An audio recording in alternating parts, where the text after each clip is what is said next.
Bonsoir et bienvenue dans cette vidéo. Aujourd'hui, je suis accompagnée de Edith Lassia, chère Edith Lassia. Cette vidéo en plein tournage, en fait, vient de passer 3 jours de tournage. On a encore une demi-journée demain. On va tourner beaucoup de capsules. Oui. Et ça a été l'occasion pour moi de la connaître.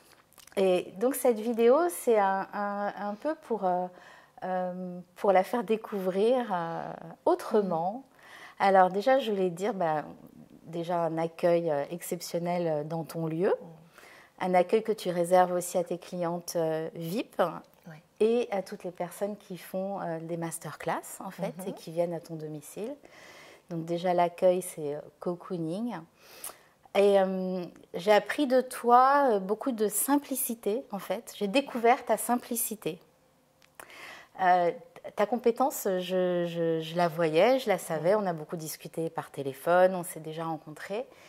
Et là, c'était vraiment de découvrir un cœur simple et chaleureux et t'es profondément simple. Oui. Voilà. Oui, et j'avais envie de vous partager ça en fait, la simplicité d'Edith. Son accueil, la spontanéité en fait, parce qu'on arrive et c'est tout de suite très spontané et les conversations tombent pile poil au bon moment, les mots arrivent pouf comme ça, on ne sait pas pourquoi. Et donc je voulais un peu parler de peut-être un peu de cette simplicité qu'on connaît moins, qui est issue peut-être de ton enfance. Voilà, que ta maman était enseignante. Voilà, est-ce que tu peux nous en dire un petit peu plus là-dessus? Alors, c'est vrai que là, tu as raison, la simplicité, ça vient de l'enfance. Enseignante maman, mais aussi du côté de mon père, grand-père, arrière-grand-père. Il y a eu beaucoup d'enseignants. Et ma grand-mère paternelle aussi était enseignante, directrice d'école maternelle, montessorienne, avant l'heure. Maman était une enseignante qui aimait beaucoup les enfants. Elle l'a fait d'abord par frustration, mais après, elle a vraiment aimé.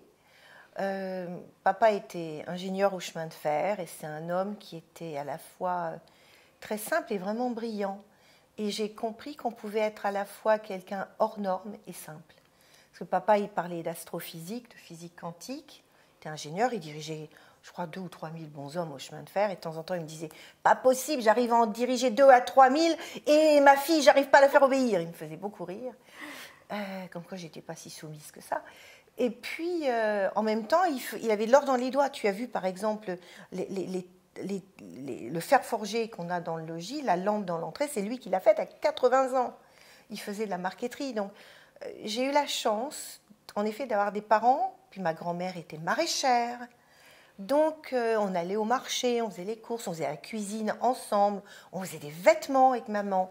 Je peignais, je m'inspirais de Léonard, je peignais sur soie, puis on faisait des vêtements ensemble, puis on est toujours très proches. Beaucoup de gens qui me suivent sur Internet connaissent maman parce que c'est un bijou, maman. C'est vrai. Elle a 93 ans, on va la chercher après-demain près de la Valette. Et c'est une femme que j'adore parce qu'elle, oui, elle aussi, elle est simple. Oui. Je crois que la simplicité, c'est un luxe. Mais oui. C'est un vrai luxe. Nous, on a eu beaucoup de moyens à certains moments de notre vie avec nos métiers, mais jamais, jamais on a perdu le sens de la simplicité. Tu as eu des moyens à un moment de ta vie. Oui. Et puis, il y a eu des moments de ta vie où tu n'en avais pas. C'est sûr. Où ça a été difficile. Mais oui. Où tu as même galéré. Hein, et tu n'as pas été voir tes parents. Oui, quand j'étais jeune. Il y a eu 2 grands moments. Le premier, c'est quand je suis partie en Amérique du Sud en sac à dos. Pour 1 an, j'avais déjà travaillé 2 ans, j'avais un bon salaire, hein, je me débrouillais bien. Puis je me disais, attends, la vie, c'est pas ça, je veux savoir qui je suis. Et donc, j'ai démissionné et je suis partie en Amérique du Sud en sac à dos. Je me souviens, papa à qui je dis, voilà, j'ai un début de carrière se profilait bien, il était content. Puis tu sais, papa, j'ai pris une décision, j'ai démissionné. Et là, il m'a dit, mais je vais te déshériter. Et je lui ai dit, c'est pas grave, il n'y a pas grand-chose à perdre. Et puis, je suis partie avec $3 par jour. En fait, ça a duré 8 mois, parce qu'au bout de 8 mois, je n'avais plus un copec. Donc, j'ai dû rentrer en France. Et je me suis retrouvée au chômage. Et là, je ne voulais pas dépendre de mes parents. Donc je me souviens, je m'étais inscrite. Il y avait une espèce de société de conseil pour les médecins à Saint-Germain. Je ne savais pas taper à la machine. Je me suis présentée pour les petits jobs. J'ai fait des petits jobs. On m'avait proposé une chambre de bonne. Une amie de l'époque m'avait prêté sa chambre de bonne. 7e étage sans ascenseur. Certes, à Paris, dans un quartier chic, mais quand même, il faut les monter. Et puis après, il y a eu plein de moments où j'ai eu beaucoup moins de moyens, mais tu sais, on l'a vu ensemble tout à l'heure. Au déjeuner, on n'avait pas beaucoup de temps entre le tournage de ce matin et cet après-midi. J'ouvre le frigo, je vois ce qu'il y a et on s'est fait un super truc. La simplicité, je crois, et ça c'est maman qui me l'a enseigné, on peut faire des miracles avec ce qu'on a. Quoi qu'on a. On a peu, on fait des miracles. On a beaucoup, on fait des miracles aussi. Mais c'est vraiment ça. En cuisine, par exemple. C'est ça, c'est vraiment, tu vois ce que tu as et hop, en art, parfois on n'a rien. Moi, j'ai des petites pièces un peu, j'ai des bois flottés, des choses que je récupère, je peux faire des belles pièces. Et c'est ça aussi. La simplicité, c'est regarder autour de soi comment sublimer ce qu'on a. Mais oui, c'est ça. C'est ça. Et en fait, qu'est-ce que c'est la simplicité? C'est la créativité. Franchement, c'est pas triste, la simplicité. C'est être créatif, c'est-à-dire qu'est-ce que j'ai là? Les enfants, ils sont simples. Ils ont presque rien, ils vont inventer un monde. Peut-être que je suis simple parce que je suis restée une sale gosse. Ah, montre-moi tes doigts, voir s'il y a de l'or au bout de tes doigts. Alors, en tout cas, c'est très doux. C'est parce que je caresse beaucoup la peau de Christophe. Oui, c'est vrai que tu as un doux mari. Ouais. Mais tes mains, il y a quelque chose dans tes mains qui fait que, quand même. Est-ce que toutes les femmes ont un don? Ah oui. Ah oui. Mais tu sais, ça commence enfant. Si je te demande, est-ce que tu penses que tous les enfants sont doués à quelque chose? On est les mêmes, sauf qu'on a grandi. Et en cours de route, on a oublié, perdu, on nous a dit, t'es pas doué pour ci, pour ça. Mais un truc tout bête. Mais je me souviens quand j'étais j'ai commencé l'allemand en 4e. J'ai commencé l'anglais. J'étais nulle en allemand. Mais alors, grâce, ça rentrait pas. Et on m'avait dit, en allemand, vous serez toujours nul, c'est même pas la peine. Maman, fine mouche, m'envoie à 16 ans en Allemagne. Je tombe amoureuse. J'ai eu le Goethe-Institut avec mention. Ils m'ont mis 19 parce qu'on n'avait pas le droit de mettre 20 à l'oral. C'est-à-dire de nulle, j'étais devenue très bonne parce qu'il y a eu l'amour qui est passé par là. En maths, j'ai été moyenne et pourtant j'ai eu le concours d'entrée en grande école grâce aux maths. Pourquoi? Parce que de nul, papa avait compris à cette époque qu'il fallait juste que je prenne des cours particuliers pour aller comprendre mieux la trigonométrie. Je me suis passionnée et j'ai fait et j'ai eu.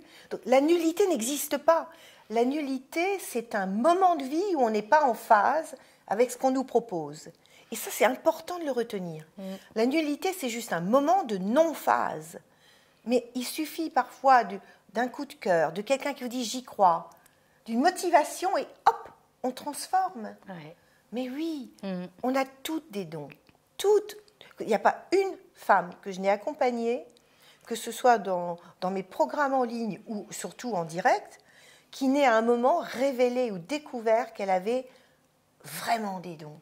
Simplement, on n'a pas toujours la chance d'avoir un entourage qui s'est soi-même autorisé à le vivre. Moi, j'ai eu cette chance-là, c'est ça que j'aime transmettre. Même si on ne vous l'a pas donné avant, et il y a pas, c'est tout, c'est comme ça, on ne peut pas en vouloir à ses parents. Les gens font au mieux avec ce qu'ils sont. Mais allez les chercher, vos dons. Et il y a quelque chose que j'adore utiliser, c'est le fil rouge. Allez chercher le fil rouge dans votre vie, vos modèles de petites filles, ou de petits garçons pour les hommes. Revenir à ça, à la petite fille, à la simplicité. L'enfant, c'est la simplicité. L'enfant, c'est la simplicité. L'enfant, il rit, il dit des bêtises. Ouais. C'est important. Tu as accompagné maintenant des milliers de femmes. Ah oui. Oui, des milliers de femmes. Donc, tu as révélé des milliers de dons, finalement. Ouais. Tu as révélé beaucoup, tu as apporté beaucoup d'étincelles. Moi, j'ai eu la chance de rencontrer plusieurs personnes que tu as accompagnées et qui ont témoigné. Et c'était assez merveilleux, leurs mots. Et puis, l'émotion qui se dégageait de cet accompagnement qui était récent ou parfois moins récent, mais qui a quand même qui a marqué, qui a changé leur vie. Comment tu te sens par rapport à ça? Tu es une révélatrice, une accoucheuse de dons, voilà, tu les as fait, tu les illumines en fait. Ça peut peut-être te paraître assez bête, mais je me sens moins seule. Parce que je considère que plus on est nombreuses à rayonner, plus c'est joyeux. Et je me sens heureuse d'être avec des femmes révélées. Je pense que c'est ma place. J'ai mis du temps, hein, je ne suis pas jeune moi quand même, j'ai fait déjà une carrière importante. Et on en a parlé toutes les deux.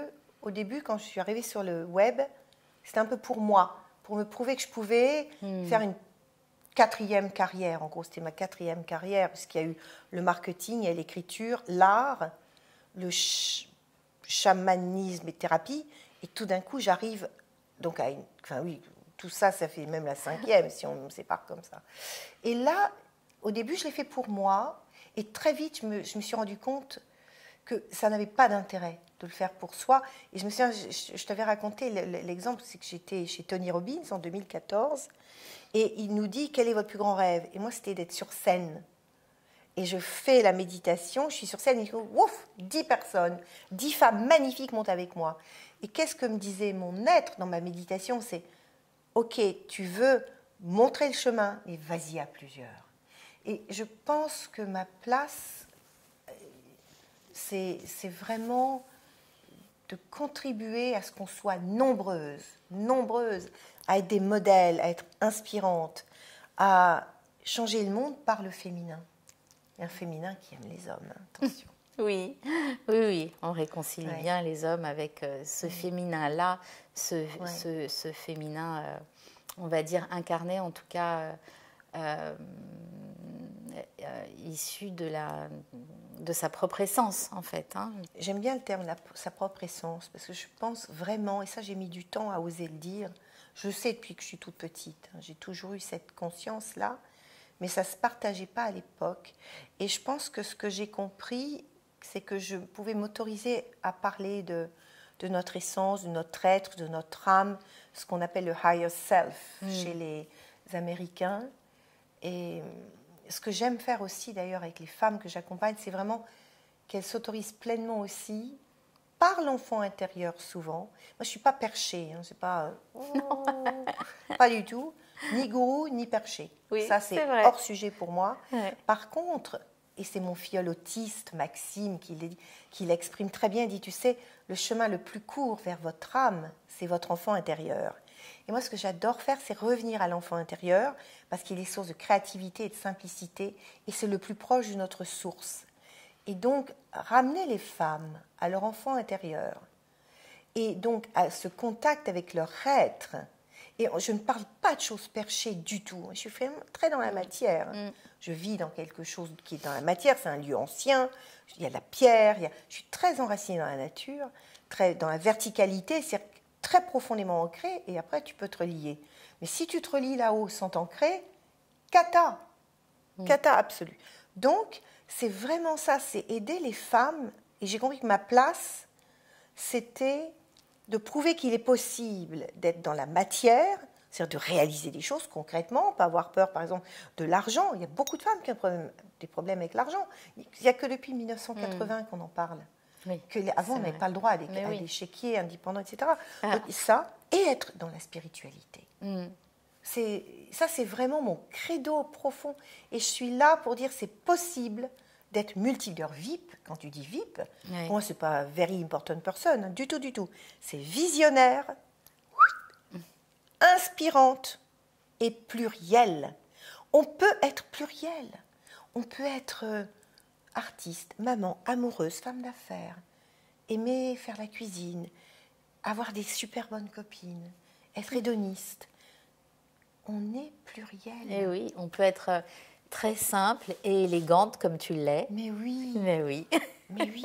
Et c'est vraiment ça, tu vois. Ma place, elle est là. J'ai mis du temps à la trouver. Oui, tu es une vraie mentor et inspirante, vraiment.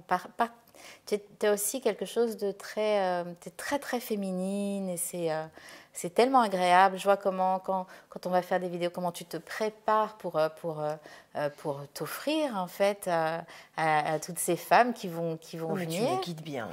Je suis docile. Oui, mais je t'écoute. Je trouve que c'est précieux, en fait, de rendre sacré ce moment et de se faire belle pour tu veux dire féminine dans ce sens?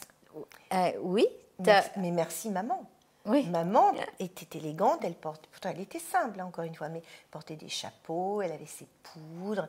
Et très petite, moi j'ai porté des chapeaux à 16 ans, mais maman m'a vraiment guidée vers ce féminin simple. On pouvait aller chercher des tissus au marché, faire nos vêtements. C'est pas parce qu'on n'a pas les moyens d'en acheter, c'est parce qu'on aimait faire, créer. Oui. Tu vois, c'est pour ça, c'est pas du misérabilisme, c'était la créativité, c'était la simplicité. Et j'ai dit, mais Doudou, on va faire ça ensemble. Je faisais des vêtements pour mes poupées. Donc, je crois que j'ai été habituée, mais là aussi, c'est l'héritage de cette femme. Et ça, je le transmets, c'est vrai. Ouais. Mais parfois, je trouve que les femmes d'aujourd'hui, les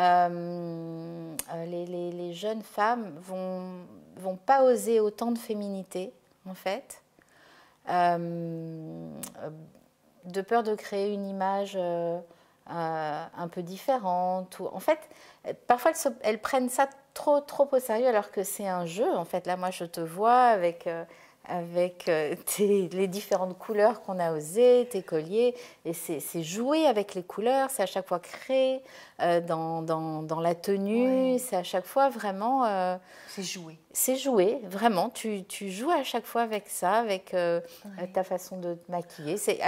Tu souris dès que tu vas mettre ton rouge à lèvres, Mais c'est pas pour plaire, c'est au-delà. Ah oui, voilà, exactement. C'est pas pour plaire. Non, je suis pas une séductrice du tout. J'ai un fond trop sérieux pour ça. Je pense que je suis quand même un peu un télo de temps en temps. mais je crois que j'aime le beau. Je suis une grande hédoniste. J'aime le beau.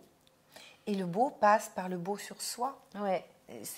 Et le beau est indépendant du corps qu'on a. C'est pas ça. Le beau, c'est de l'harmonie. C'est du jeu. C'est important de jouer. Ouais. Puis c'est un peu honorer le quotidien. Moi, je crois que toute petite, je te racontais, mais on avait de l'argenterie et la belle vaisselle pour le dimanche en province. J'étais née dans le Nord, à Cambrai.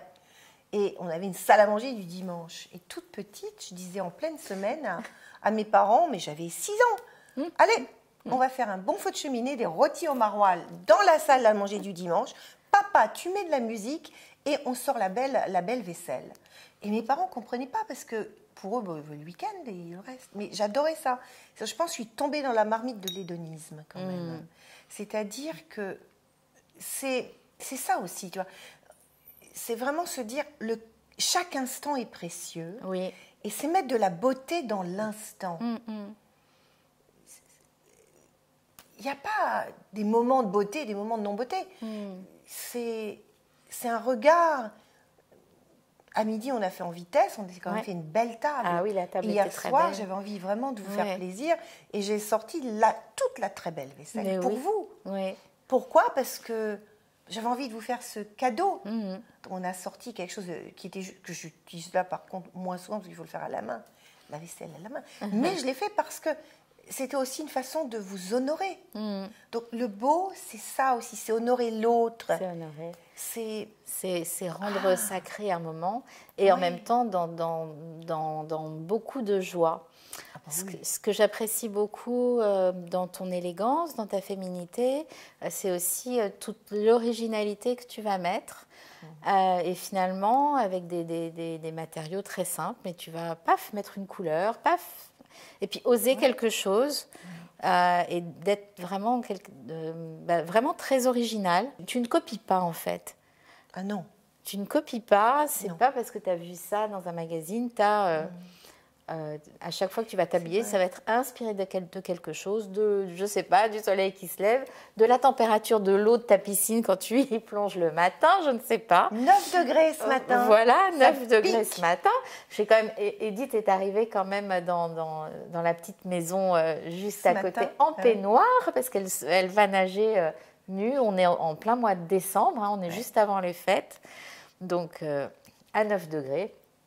Et elle arrive dans son peignoir, nue sous son peignoir, mais élégante déjà. Voilà. Alors là, t'es gentille, parce que bon, je ne suis pas sûre que ce sera la définition de l'élégance, mais... Mais si, parce que dans ta posture... Voilà, ça c'est très important ce que tu dis. Il y a quelque chose que ma mère m'a enseigné et que j'ai fait avec quelques-unes des personnes qui sont venues ici en coaching, c'est de travailler sur la posture. Quand, adolescente, on nous a critiqués pour notre corps, nos rondeurs, nos seins, nos ci, nos ça. Petit à petit, le corps finit par se refermer un petit peu. Et c'est vraiment important que les femmes prennent conscience de leur verticalité. C'est un port de tête, les épaules bien placées, bien posées, bien enracinées dans le bassin. La posture est déterminante. La posture, c'est une façon de dire, d'assumer sa beauté intérieure. Pour moi, je crois que ça commence. L'élégance, ce n'est pas des vêtements. Tu peux avoir des femmes extrêmement élégantes avec un truc en prise unique et des femmes qui sont inélégantes avec du Chanel. La marque, et pourtant Dieu sait si j'ai travaillé dans cet univers-là, la marque ne fait jamais l'élégance. L'élégance, c'est une façon de se poser, de porter sa verticalité. C'est d'abord ça. Je fais beaucoup de conférences. Sur scène, c'est la verticalité. Et c'est ça l'élégance. L'élégance, c'est d'abord dire « je reconnais que j'ai de la valeur ». C'est la première source d'élégance pour moi. Parce que tu as des gens très simples, très élégants. Oui. Tu as des paysans. J'ai rencontré des paysans quand j'étais en Haute-Savoie. On avait beaucoup d'amis qui avaient des fermes, qui avaient de la gueule. Ouais. Waouh. Et tu peux avoir des gens qui sont pas... Non, pour moi, c'est une posture intérieure, c'est un regard vers les autres, c'est une verticalité. C'est ça l'élégance d'abord. Une prestance. C'est tout sauf de la froideur. Ah non. Voilà, c'est beaucoup de chaleur. Oui. Et t'as vraiment beaucoup de cœur et... C'est l'accueil de l'autre. La vraie élégance, c'est l'élégance du cœur. C'est l'élégance du cœur. Il y a une phrase de Mohyedin Ibn Arabi, en le reconnaissant, je lui donne l'être. C'est vraiment... C'est quelque chose en nous qui s'ouvre à l'autre et qui dit à l'autre, tu es important. Mais pour ça, il faut déjà s'aimer, se respecter et s'estimer. Et quand tu t'aimes, tu te respectes et tu t'estimes, tu as une posture. Donc c'est pour ça que souvent, dès qu'on travaille sur l'estime de soi, on voit la personne qui se redresse. C'est vrai. Et elle ouvre son cœur à l'autre, et là, c'est le summum de l'élégance. Christophe, mon mari, est très élégant, parce qu'il a une posture par rapport aux autres, d'accueil. C'est pour ça que je crois qu'il m'a beaucoup séduite, parce que j'ai senti que cet homme, dans sa simplicité, ah oui, il a une élégance du cœur, Christophe. Il m'a beaucoup appris, beaucoup appris. Il y a quelque chose que j'ai découvert pendant ces 3 jours ensemble, c'est ton sens de l'humour, ton rire, ta joie de vivre. On a failli parler ch'ti. Voilà, on a failli parler ch'ti. Le pari était lancé. Et voilà, tu as beaucoup d'humour, de blagues qui arrivent. Et merci ça papa. Pétille. Ah oui, c'est ton père. Ah, il n'arrêtait pas. Lui, il m'a appris. Oui. Mais l'humour, c'est aussi le détachement par rapport à soi, quand même. Oui. Puis c'est l'enfant. C'est l'enfant, sinon la vie, c'est un peu casse-pied, quand même, si t'es pas... Puis les enfants, moi, mes enfants, ils me mènent à avoir de l'humour, parce qu'ils ne me loupent pas. Tu as vu Guillaume, il ne me loupe pas non plus. Donc, bon. Qui disait l'humour, c'est la forme suprême du désespoir? Ah, je ne sais pas. C'est aussi parfois l'humour, ça permet de passer des moments un peu délicats, tu vois. Ouais, puis l'humour, c'est pas essayer de pas se prendre trop au sérieux quand même. Puis j'aime rire. Ah bah oui, t'aimes rire, ça c'est sûr, t'aimes rire. Quand je vous ai dit que je voulais me racheter Bernard et Bianca parce que je revenais des Everglades. Oui. Oui, moi j'aime rire. Ah oui. Tu me mets un bon de Funès, j'adore, j'aime rire. Ouais, j'ai beaucoup besoin de rire. Il y a des films, je ne vous dirais même pas que j'ose les regarder tellement j'aurais honte. Mais j'ai besoin de rire. Ouais. Ah ouais. Ouais. Tu as besoin de rire et de faire rire aussi parce que tu t'embarques ton entourage. Hein, moi, j'ai mon nez de clown. Quand on est à table, voilà, à table ou ailleurs d'ailleurs, hein, c'est très joyeux. Il y a beaucoup de joie. Voilà, donc j'avais envie de mettre en avant ta simplicité, ton élégance et ta joie de vivre, ton humour. Ben, écoute, ça me touche. Et qui, en fait, tout ça est compatible avec la femme multicompétente que tu es, parce que tu as une carrière, un parcours qui vaudrait un documentaire de 52 minutes sur France Télévisions. Oula. Pour aspirer. Peut-être un jour, qui sait. Mais oui, parce que tu as une vie... tu as choisi cette vie, bien sûr, tu as choisi de vivre... énormément de choses et avec un parcours dans différents univers, la marque, l'art, le marketing, de rencontrer des gens haut placés, de gens moins haut placés, et puis aujourd'hui de partager ça avec ces femmes qui viennent aussi d'univers très différents, parce que parmi tes clientes, il n'y a pas que des infopreneuses. Ah non. Il n'y a vraiment pas que des femmes qui travaillent sur le web. Il y a aussi d'autres personnes et c'est précieux. Alors, qu'est-ce qu'on peut te souhaiter? D'emmener de plus en plus de femmes vers leur puissance féminine et que je puisse contribuer à amener de plus en plus de rôles modèles autour de nous. C'est-à-dire vraiment que de plus en plus de femmes s'autorisent à devenir influentes, VIP, visionnaires, inspirantes et plurielles. C'est ça, c'est que je puisse accomplir cette mission de contribuer à la puissance féminine de plus en plus. On a besoin de rôles féminins, on a besoin de rôles modèles, c'est essentiel. Et là, j'aurais servi à quelque chose. Donc on est d'accord que ce ne sont pas des guerrières. On y va, on est invité par toi dans la douceur à se révéler et être vraiment dans la douceur pour changer le monde. Ah, moi, je peux pas être je suis une guerrière féminine, mais au sens, je ne lâche rien, mais en même temps, j'ai un mari depuis 33 ans, je suis une maman. Mon fils m'appelle la mère juive, tellement je dois être maman d'ailleurs, mais ça c'est autre chose. Non, pour moi, le terme de guerrière féminine, c'est on ne lâche rien, on y va, et dans la féminité, dans la contribution, dans la générosité, dans la drôlerie aussi, c'est vrai que j'aime le rire. Ah oui. C'est presque ce que j'appelle les femmes Jedi, tu vois, à la fois sages, qui savent manier le laser, mais qui sont aussi des femmes. Soyez puissantes, autorisez-vous. Le monde a besoin de vous, de nous. Oui. C'est voilà, moi ce que je me souhaite, c'est de pouvoir emmener un maximum de femmes vers cette lumière.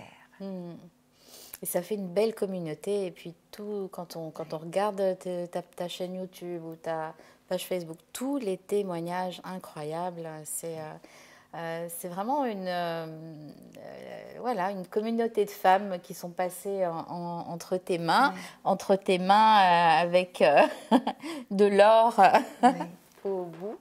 Et même des jeunes, ce qui m'étonne beaucoup, c'est quand des amis de mes enfants, donc qui ont entre 26 et 35 ans, tu vois, me disent « Waouh, on vous suit, vous m'inspirez ». Et là, c'est vrai qu'à chaque fois, ça me scotche, je me dis « Waouh, des jeunes on a encore du chemin ». Je crois que c'est Michelle Obama qui disait il y a de plus en plus de femmes à la table, mais elles s'excusent encore d'être présentes. Et je pense que même les jeunes ont besoin de cette source d'inspiration. Je pense que j'ai vraiment envie d'inspirer. Moi, je ne suis pas une coach. Je ne suis pas une coach, je suis plutôt une mentor. Ah oui. C'est-à-dire que les outils de coaching que j'utilise sont secondaires par rapport à l'inspiration et à cette espèce de guidance vers soi-même, plutôt une accoucheuse de puissance. Je crois que c'est mon ami et mentor, Jean-Luc de Vacter, qui dit, Edith, c'est une artiste du leadership. Mais c'est vraiment ça. Je me vois plutôt comme quelqu'un qui, par son vécu, par son intuition et son empathie, va certes utiliser des outils, hein, il y a des outils évidemment, mais les mettre au service de l'accouchement, de la véritable puissance de la femme dans cette pluralité. On est pluriel. C'est tellement important. Eh oui. On n'a pas besoin de jouer au mec, soyons des femmes puissantes. Et les hommes auront toujours leur puissance, mais en s'autorisant la vulnérabilité. Je me souviens d'une phrase de mon père quand il est mort pour mon fils. Il lui a dit, ne reprends pas cette erreur. Donc là, on parle bien d'un homme à un homme. Et fort celui qui ose dire son cœur, pas celui qui s'y cache. Et fort celui qui ose dire son cœur, pas celui qui s'y cache. D'un grand-père à son petit-fils. Wow. Ça décrit tellement le legs qu'il voulait laisser, mais c'était autorise-toi tes émotions, autorise-toi ta sensibilité. N'essaie pas d'être une caricature d'homme. Et avec des hommes qui s'autorisent finalement cette sensibilité et le féminin, nous pouvons nous autoriser notre yang. Et c'est là où la guerrière intervient. La guerrière, c'est celle qui dit, je vais aller là-bas, mais je vais y aller en féminine. Pas comme un mec. Eh non, c'est ça. Ça n'a aucun intérêt. Et c'est pour ça que cette complémentarité, que je dis son complémentarité avec les hommes, est tellement importante. Et pour ça, il faut que les hommes s'autorisent leur propre sensibilité. Si chacun n'est pas une caricature de soi, mais son propre couple intérieur, l'homme qui accueille son féminin et la femme qui accueille sa puissance, donc son masculin, le monde va vraiment changer. Moi, j'y crois. Ben oui, moi aussi, j'y crois. Je suis là pour ça. C'est là qu'on m'a placée. Oui. Oui, c'est ce qui me rend heureuse, tu vois. Vraiment. Eh bien, écoute, merci pour ces mots et puis merci pour cet accueil et ce tournage. Vous allez découvrir, vous avez déjà peut-être découvert la vidéo au moment où sortira cette vidéo. En tout cas, voilà, c'était un petit peu les coulisses pour vous dire ce que j'avais découvert de l'exceptionnelle Edith Lassia. L'originalité, et puis elle va chercher, elle va vous accompagner à trouver votre propre originalité.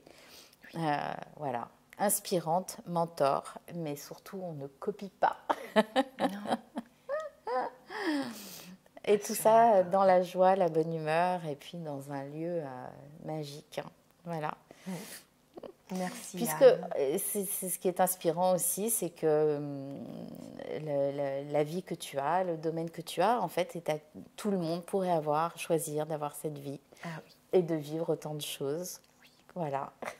Oui, tout le monde. Moi, je ne suis pas née avec une cuillère d'argent dans la bouche du tout. Finalement, de gens très simples, mais j'ai toujours choisi. Mon père disait, je me souviens parce qu'il a beaucoup d'influence dans ma vie, vous l'avez compris, alors que la plupart de tes contemporaines vivent en monochromatique, tu as choisi une vie haute en couleurs. Bravo, je suis fière de toi, fonce. Foncez. Oui, foncez. Et choisissez la couleur. Et en plus, sachez que derrière vos peurs se cachent vos plus grands désirs.